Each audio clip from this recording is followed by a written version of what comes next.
안녕하세요. 한영숙 목사입니다. 오늘 본문인 사도행전 1장 12절부터 14절까지의 말씀을 읽겠습니다. 제자들이 감람원이라 하는 산으로부터 예루살렘에 돌아오니 이 산은 예루살렘에서 가까워 안식일에 가기 알맞은 길이라. 들어가 저희 유하는 다락에 올라가니 베드로, 요한, 야고보, 안드레와 빌립, 도마와 바들로메, 마테와 및 알페오의 아들 야고보, 셀로신 시몬, 야고보의 아들 유다가 다 거기 있어 여자들과 예수의 모친 마리아와 예수의 아우들로 더불어 마음을 같이하여 저녁 기도에 힘쓰니라.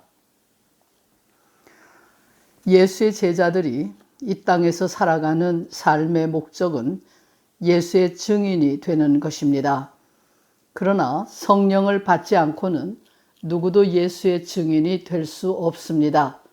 사도 바울은 성령으로 하지 않고는 아무도 예수를 주라고 고백할 수 없고 그 사람 안에 예수의 영이 없으면 예수의 사람이 아니라고 말했습니다. 오늘 본문에는 성령의 임재를 기다리는 사람들에 관한 몇 가지 주목할 만한 내용이 담겨 있습니다. 첫째는 이들이 예루살렘을 떠나지 않았다는 것입니다. 승천하시던 예수를 바라보며 한없이 하늘을 쳐다보고 서 있었던 갈릴리 사람들이 흰 옷 입은 두 사람의 말을 듣고 예루살렘으로 돌아왔습니다. 이들은 갈릴리로 돌아가지 않았으며 성령을 받겠다고 여기저기를 돌아다니지도 않았습니다. 허황된 소문을 쫓아 헤매지 않았습니다. 때를 점치고 하늘의 징조를 헤아리는 일도 하지 않았습니다. 허세와 허영으로 방황하지 않고 현실에 발을 붙이고 서 있었습니다.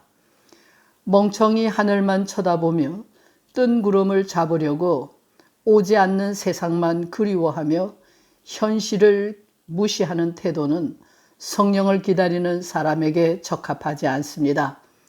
성령을 기다리는 사람은 삶의 현장에서 땀 흘려 일하며 주어진 상황에 성실하게 임해야 합니다. 이렇게 사는 것이 순종하는 생활입니다.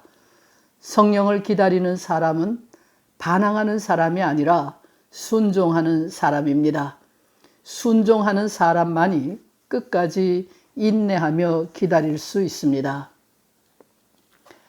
다음으로 이들은 마음을 같이하여 전적으로 기도에 힘썼다고 본문은 보도합니다.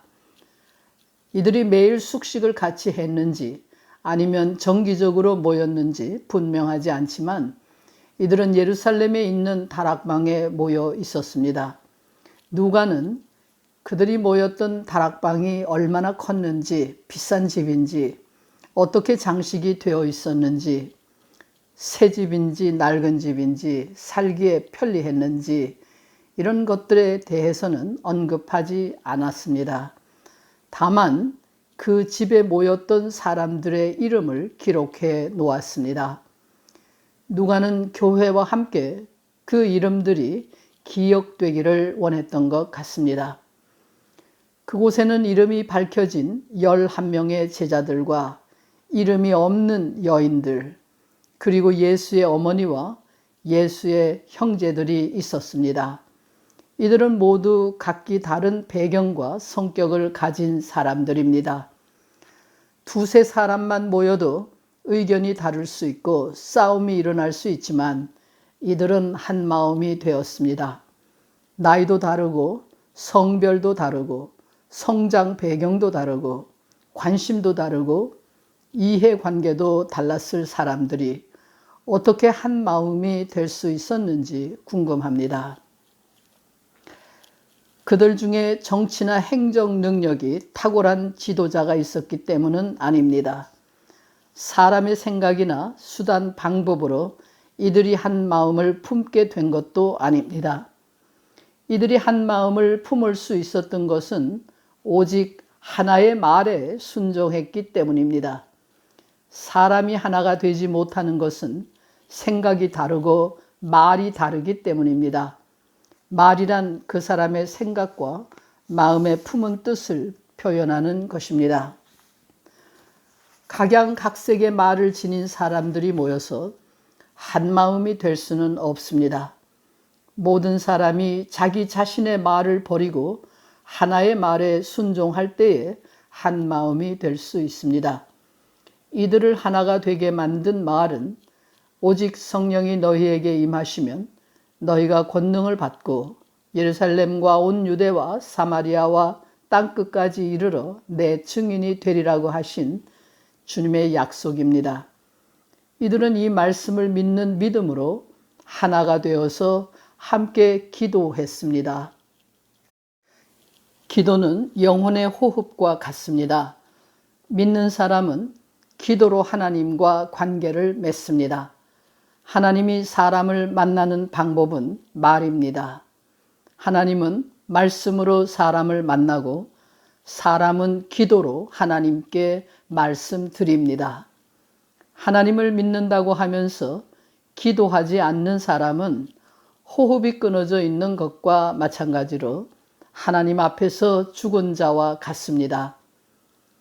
기도는 누구를 위해서 하는 것이 아니라 자기 자신을 위해서 하는 것입니다.